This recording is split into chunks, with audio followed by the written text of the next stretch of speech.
Shalom Uvracha, le passage du Tanya pour le Tetvav Elul, le 15 Elul. Nous allons aujourd'hui commencer le Siman Yudaled, le 14e chapitre de Igeret HaKodesh. Leorer et Ahava Hayeshana, afin de réveiller l'amour ancienne. Vechibat Eretz HaKodesh, le chérissement de Eretz HaKodesh, de la Terre Sainte. Liot Boeret Kerish Ve'esh, afin qu'elle flambe comme des braises flambants de feu. Mikerev Ish Velev Amok, de par l'intérieur de la personne et de par la profondeur du cœur. Le Admor Hazaken, donc dans cette correspondance qui est destinée pour la collecte de fonds pour ceux qui sont partis s'installer en Eretz HaKodesh, donc au temps du Admor Hazaken, comme il est connu, un grand groupe de chassidim sont partis s'installer, parmi eux un des grands tzadikim et un ami du Admor Hazaken qui s'appelait Rabbi Menachem Mendel de Orodok. Donc, l'Admor Hazaken s'en chargeait de collecter pour eux des fonds. Et là, l'Admor Hazaken, dans cette correspondance, il demande de réveiller cet amour, alors qu'au début, c'était quelque chose d'extraordinaire, car, bien sûr, l'idée même d'aller s'installer à l'époque en Eretz HaKodesh et des chassidim, c'était extraordinaire, c'était les pionniers, donc c'était, si on veut, c'était pas trop difficile, quelque part, de réveiller, de demander aux gens de vouloir mettre la main à la poche et d'aider ces chassidim qui sont partis s'installer. Mais avec le temps, comme toute chose, on s'habitue et à partir de là, ça devient déjà un peu plus difficile de faire le même geste et de nouveau donner et aider. Donc, c'est pourquoi l'Admor Hazaken ici, il commence par les horaires et Ahava Yeshana, de réveiller cet amour ancien, c'est-à-dire le début, lorsque cette idée, les pionniers sont partis s'installer, à de nouveau réveiller cet amour en nous envers ceux qui sont partis s'installer en Eretz HaKodesh et de continuer à les supporter, à leur donner le support qu'ils ont besoin, financier, de tout cœur et avec beaucoup de chérissement. Et là, l'Admor Hazaken, donc il continue, Kilu hayom mamash, comme si aujourd'hui, concrètement, réellement, Natan Hashem Rucho Alenu, Hashem a reposer son esprit sur nous. Ruach Nediva, un esprit de largesse. Bitnadev Am, lorsque le peuple, les gens, ont en eux l'envie, le désir de se donner, d'offrir les malot Yadam Lachem, de remplir leurs mains pour Akadosh Baruch Hu, Beyad Melea, une main large, une main remplie, Veuchava est large, Beribouy Acharibouy, une multitude suite à une autre multitude, Mideh Shana Beshana, et de manière annuelle, chaque année, de la même manière, de donner et redonner, donc cette tzedaka, Olech Veoleh Lemala, Roche, pas seulement que la tzedaka continue, mais la tzedaka progresse et s'intensifie de plus en plus élevé, de manière élevée, que Midat Kodesh à Elion, à la mesure de Kodesh à Elion, qui veut dire la sainteté supérieure. Là, il fait référence, on parle de Sfirot, de Chochma, de Hatzilut. La Chochma de Hatzilut s'appelle Kodesh à Elion, la sainteté supérieure. Ameir l'Eretz HaKodesh, dont la Chochma de Hatzilut, c'est elle qui éclaire la terre sainte, cette terre, la terre d'Eretz Israël.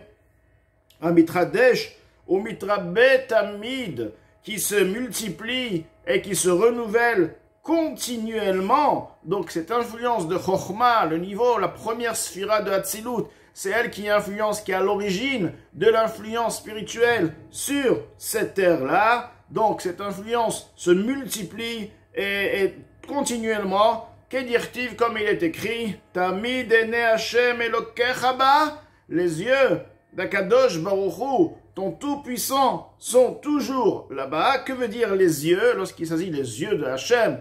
Bien sûr, on ne parle pas de, c'est pas comme chez l'être humain, on parle ici le niveau de la Chokhmah. Les yeux représentent la sagesse, comme on dit, Ene Aïda. Les yeux de l'assemblée, c'est ceux qui ont la Chokhmah et qui guident, comme les yeux guident la personne. Donc la Chokhmah, la sagesse qui guide la personne. Donc les yeux d'Akadosh Baruch Hu, c'est la sagesse d'Akadosh Baruch Hu, se trouve là-bas. Se trouve où? Se trouve en Eretz Israël.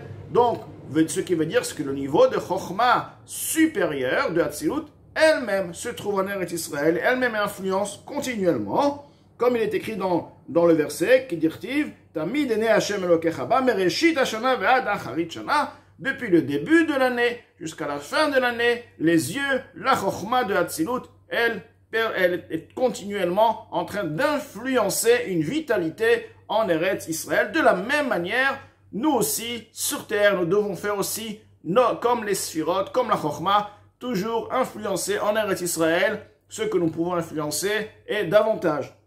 Là, Zaken va s'arrêter sur l'explication de ce verset de la Torah. Il est dit donc, Mereshit Hashana ve'ad acharit shana, jusqu'à la fin de l'année. Donc, le langage, le mot acharit, a priori, eno mouvan, n'est pas très compris. Dehaïv acharit chulu eno mouvan. Ce qui est écrit acharit, etc., donc acharit shana, ceci n'est pas tout à fait compris. Lechaora a priori, share bacharit shana zo, car à la fin de cette année même, de chaque année, Matrelet Shana Shnia commence une nouvelle année. Mimken avait l'Omar, le Olam Vaed, ça aurait été plus simple de dire continuellement les yeux d'Akadosh Baruch Hu sont continuellement en Eretz Israël, ce qui veut dire l'influence de la Chokhmah, comme expliqué, les yeux c'est la Chokhmah de Hatzilut, influence continuellement. Quel est le sens de dire du début jusqu'à la fin de l'année, étant donné qu'en fait c'est du début à la fin, du début à la fin. Donc c'est continuellement, c'est pas une question de début-fin. Il n'y a ni début ni fin. Les yeux d'Akadosh Baruch Hu, tant qu'Eretz Israël existe physiquement, les yeux d'Akadosh Baruch Hu, la Chokhmah, fait vivre, fait exister Eretz Israël. Donc quelle est l'idée d'interpréter, d'exposer ça de manière du début à la fin? Quel est le début? Pourquoi s'arrêter sur le début et la fin, ne pas dire plus simplement les Olam va être pour toujours? Ach Aïnyan Yuvan. Alors voici que ce sujet sera compris. Alpi Mashekatoub, d'après ce qui est écrit, Hashem Bechochma Yasad Eretz. C'est écrit dans le verset, Akadosh Baruch Hu, avec la Chochma, fonda Eretz, la terre. Donc Hashem Bechochma Chochma, s'agit de Chochma de Hatzilut, c'est le début de l'influence de la lumière divine qui, à partir d'elle, tout le monde existe. Chochma, c'est le début. Eretz, lorsqu'on parle de Eretz, il s'agit ici de la terre, mais la terre spirituelle. Lorsqu'on dit la terre spirituelle, c'est Malchut de Hatzilut. La dernière sphère, la dernière sphira de Hatzilut. Donc, la Chochma fonde la terre fonde Malchut. La Chochma, la sphira de Chochma, la première, c'est elle qui fonde, Yasad, elle a fondé, elle fait exister Eretz. Eretz, donc, Malchut de Hatzilut. Que veut dire elle fonde? Ce qui veut dire, c'est lumière de Chochma qui est l'origine et qui permet à Hatzilut, à Malchut de Hatzilut d'exister. Chez Yesod, Haaretz Ha'elyona, car la base, le fondement de la terre supérieure. Donc la terre supérieure, encore c'est quoi? C'est la terre, comme nous avons une terre matérielle, il y a aussi une terre qui s'appelle une terre supérieure, c'est là. Ceci correspond à Malchut, car Malchut est la source même. À partir de Malchut, tous les mondes qui sont inférieurs existent. Donc, le support même, le fondement même de Malchut de Hatzilut, c'est le concept et le niveau de Memale Kolamin. Comme nous savons très bien que dans la lumière, il y a deux catégories. Il y a une lumière qui s'investit dans la chose et qui est adaptée à la capacité de la création, de la créature, du monde, du sphère. Et il y a une lumière qui dépasse et qui est tout de même liée dans cette chose, dans cet objet, dans ce monde, etc. Mais elle dépasse, elle n'est pas captée elle n'est pas perçue par la créature, par le monde, par la sphère, etc. Donc, là on te dit que quoi? Que Memale Kolalmin provient, le niveau, la lumière qui s'introduit et qui est perçue dans Malchut de Hatzilut, provient d'où? De Chochma. Donc là, je reprends un peu dans les mots. C'est le niveau de Memale Kol Almin qui remplit les mondes.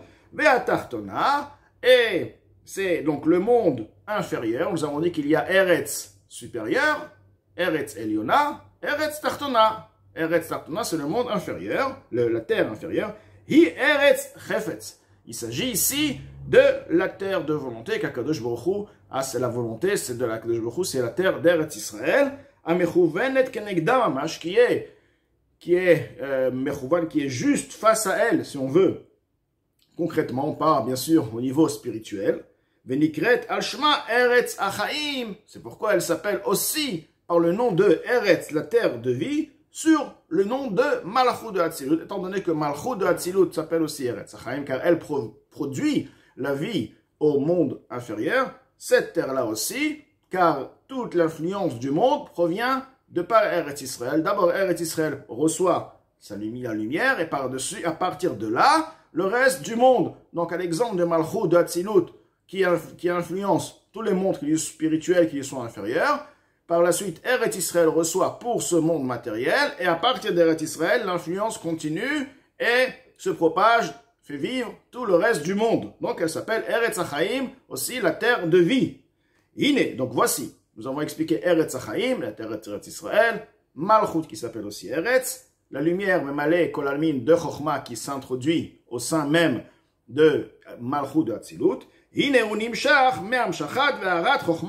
Alors, Memale Kol Almin provient de l'influence et de la clarté du rayon de Chochma supérieur de Hatzilut, mais Kor Achaim Elyonim, Chochma de Hatzilut, est la source de toute la vie, de la vie supérieure, qui dit, comme il est écrit, la sagesse fait vivre ses maîtres de manière simple, ce qui veut dire celui qui a de la chokhma. Donc à partir de là, la vie de la personne qui est dans la sagesse, c'est cette vie-là, c'est cette sagesse qui le fait vivre. Celui qui est vraiment plongé dans la chokhma, c'est sa vie. Là, on parle au niveau spirituel, la chokhma, la lumière de Hatzilut, de chokhma ilaha, c'est cette lumière-là qui fait vivre toutes les sphirotes et tous les mondes qui y sont inférieurs. Ve'ara, ve'chulu, etc. Ve'ara, ve'achachazo. Maintenant, cette clarté, cette influence-là, hi mitradeshet be'or chadash mamash. Elle se renouvelle par une lumière nouvelle, mamash concrètement, bechol shana ve'shana, chaque année et année. Donc, là, il ne faut pas croire que la lumière reste toujours la même. C'est une lumière qui se renouvelle chaque année. Ki hu itbarach chokhmato echad, car Akadosh Baruch Hu, lui, itbarach béni, et sa chokhma echad est une chose. Betachlit hayichud. L'extrême union ne peut pas différencier dire la chokhma de Hachem et Hachem qui est Ensof, qui est infini. On va dire sont deux choses. Non, effectivement, c'est la chokhma de Hachem, mais tout de même, là, on est le caractère, le point qui est l'union totale avec le Ensof, avec Akadosh Baruch Hu. Venikra beshem Ensof. Baruch Ensof venketz les malat vigdulat haor, il est appelé par le nom de Ensof Benile, car il y a ce qu'on appelle le Ensof, l'infini, et sans limite en ce qui concerne la grandeur, l'élévation de la lumière vers Chayut et de la vitalité, Animshach Mimenu Itbarach, qui est influencé à partir de Akadosh Baruch Hu, Ve'u Mechochmato, et du niveau de Chochma d'Akadosh Baruch Hu, Be'ilouy achar ilouy, une élévation après une élévation, c'est-à-dire que chaque année, une nouvelle lumière s'introduit à partir de Chochma. Cette lumière va descendre jusqu'à ce monde-là, et c'est une nouvelle lumière. Donc, c'est à l'infini. La lumière, elle peut être à l'infiniment, chaque fois beaucoup plus puissante. Pourquoi? Parce que ceci est relié avec l'infini. Donc, à partir de l'infini, il n'y a plus de limite. Ça peut être toujours plus et plus à l'infini. C'est ce qu'on appelle, c'est le concept de Ensof.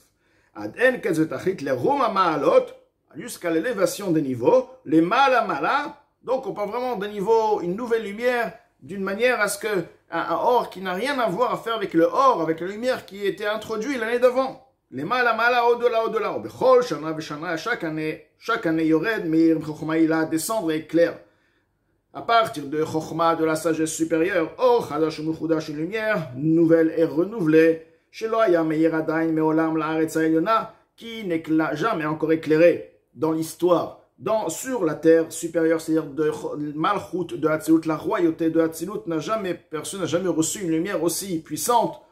Donc chaque année, une nouvelle lumière est influencée à Malchut de Hatzilut.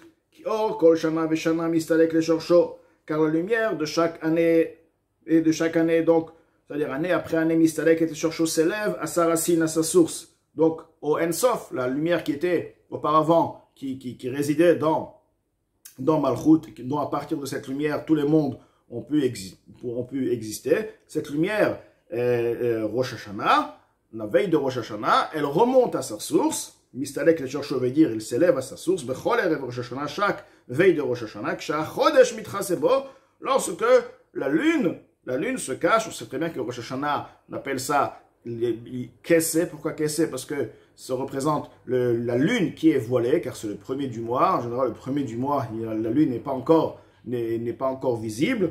Donc, c'est ce qui représente un nouveau spirituel, c'est le voilement. La lumière qui était toute l'année dans Malchut, ce voile n'est plus là, si on veut, elle remonte à sa source au Ensof. Mais par la suite, elle est Tkiyat Shofar, de par le mérite, de par l'action de la sonnerie du shofar, Ve'atfilot et les prières, Nimshach Or Chadash Elyon, s'influence une nouvelle lumière, une lumière aussi qui est supérieure, Miprina Ilyona Yoter, dont bien sûr si elle est nouvelle, elle est supérieure, donc elle provient d'un niveau supérieur, je vais Madregat Chochmaïla, de Chochmaïla, Leahir, L'Aretz Elyona, afin d'éclairer tout d'abord la terre supérieure, donc Malchut de Hatzilut, Veladarim Alea, et ceux qui habitent sur, que veut dire ceux qui habitent sur ces terres? Hem kol haolamot haelyonim, ceci représente tous les mondes supérieurs, Vatartonim et les inférieurs, spirituels, ou Amekablim chayuta mimena, qui perçoivent à partir de Malchut leur vitalité, Daheinu mina or ensof baruchu, Vechochmato amelubashba. À partir de la lumière de Malchut, c'est quoi? C'est la lumière de l'infini, de Ensof, la lumière de Chochma, car on dit que Chochma, qui est lié avec le Ensof, s'investissent et influence une lumière. Donc sa lumière est Ensof, et cette lumière-là s'habite dans Malchut. Qui dit, comme il est écrit, Kimcha mekorchaim, car avec toi se trouve la source de vie. Beorcha nir et or, de par ta lumière, nous pourrons voir la lumière. Dehainu or ameir mechochma ilaha. Ici donc on parle bien de la lumière qui éclaire à partir de la chochma de Hatzilut, la chochma qui s'appelle donc ilaha, la chochma supérieure, mekor achaim, la source de vie, car la chochma ilaha est la source de vie, comme on dit, on a bien dit, kimcha mekor chaim, car avec toi la source de vie, donc avec toi ceci le Ensof, mekor chaim c'est chochma, car c'est la source de vie, et donc cette lumière-là va par la suite donc s'investir, Rosh Hashanah après les Tkiyot, dans les mondes inférieurs, à partir tout d'abord de chochma, de Malchut, de Hatzilut. Kenoda leyodechen, comme il est connu pour ceux qui connaissent la sagesse, Chochma Nista, la sagesse cachée, Shebechol Rosh Hashanah, que chaque Rosh Hashanah, Yiha Nesira, se produit là, si on veut, la coupure, si on veut, dans le Nesira veut dire scier une chose. On parle donc bien sûr de quoi? Le voile. On sait très bien que Rosh Hashanah, Kadosh Baruch Hu a créé Adam Arishon et Chava. Chava elle-même a été créée de par Adam Arishon. Kadosh Baruch Hu a, si on veut, a coupé, a pris, a scié, si on veut, une partie de Adam Arishon, une tzal'a, une ange de Adam Arishon, et à partir de cette côte-là, à Chava, elle a été donc créée. Étant donné que tout provient du spirituel, dans le niveau spirituel, ceci veut dire qu'il y a un voile, la lumière de Malchut qui est puissante, c'est elle qui fait vivre tous les mondes, il faut bien comprendre, elle est sciée, elle est coupée, elle part, et à partir de là, on met kabelet mochin chadashim elonim yoter, elle perçoit, suite à ceci, mochin, des cerveaux, si on veut, beaucoup plus puissants. Donc les cerveaux, sur le niveau de mochin, de moach, de Malchut, elle aussi, va s'élever, va rejoindre sa source, et par la suite, un niveau plus élevé de moire, de cerveau spirituel, va s'investir dans Malchut de Hatzilut. Et de manière particulière, ce qui vient d'être dit, tous les jours, il y a ce qu'on appelle une influence nouvelle, Nimshachin Mochin Elyonim Yoter, il y a les cerveaux supérieurs, des cerveaux supérieurs dans le monde de Hatzilut, et bien sûr, dans la neshama de chaque personne, s'il le désire, si s'il veut, il peut révéler donc cette compréhension plus grande, plus puissante de la grandeur de la Kadosh Baruch Hu. Yoter bechol tfilat hashachar, chaque tfila. C'est pourquoi il y a ce qu'on appelle l'élévation des tzadikim. Tous les jours, le jour d'avant, c'est pas comme aujourd'hui, car chaque jour c'est autre chose, c'est une nouvelle compréhension, c'est une nouvelle étape qui s'élève, qui est donc une nouvelle chokhma qui est claire dans la neshama du tzadik ou de la personne qui veut servir à Kadosh Baruch Hu. Et ceci est dû au niveau, car dans le spirituel aussi, dans les mondes aussi, il y a tous les jours une nouvelle influence. Ce ne sont pas les mêmes cerveaux, les premiers, que après suite à la tfila, ils sont partis, ils ne sont plus là, ils sont remontés à leur source. Ce non pas seulement qu'ils sont différents, mais ils sont bien plus élevés. De manière générale, ceci, comme on a dit, dans le monde de manière générale, dans les 6000 années donc de l'existence du monde, ainsi chaque Rosh Hashanah et Rosh Hashanah. Donc chaque Rosh Hashanah et Rosh Hashanah, il y a ce qu'on appelle une influence nouvelle d'un niveau bien plus élevé de l'année d'avant, et ceci provient de Chokhmah, de Hatzilut, et avec ceci, l'Admor Zaken va par la suite nous expliquer pourquoi effectivement il n'est pas marqué Leolam Vaed, une influence éternelle, et il a dû être cité du début à la fin, l'influence d'Akadosh Baruch Hu de Chokhmah, et du début de l'année jusqu'à la fin de l'année.